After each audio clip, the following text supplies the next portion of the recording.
Luto ng adobong pusit na pinapasarap siyempre yung itim na tinta niya ng pusit. Di ba sarap nun?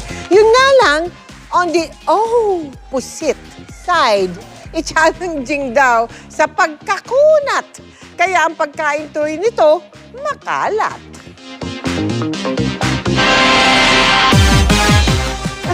Pero masarap.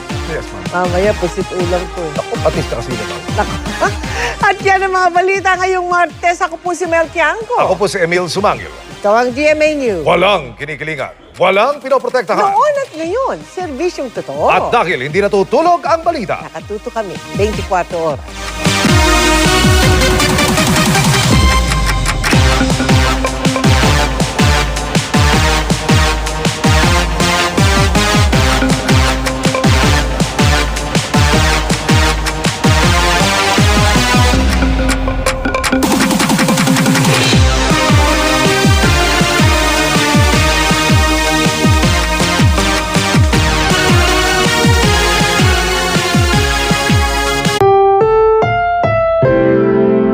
Programang ito ay rated SPG. Striktong patnubay at gabay ng magulang ang kailangan. Maaaring may masiselang tema, lengguwahe, karahasan, sexual, horror o droga na hindi angkop sa mga bata.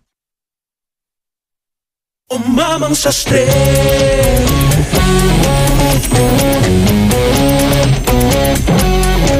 Ayusin mo. Umamang sa stress. Hawak ang gulpin. Isang hira. Tapos ang usapin. Alam mo talaga, kuya ni Carlos si Atoy. Eh bakit ka nagalit? Ayaw mo bang maging kuya si Atoy? Wish ko man sana siya, pero hindi pala dapat basta-basta humili. May consequences. Alam kong nasaktan ka.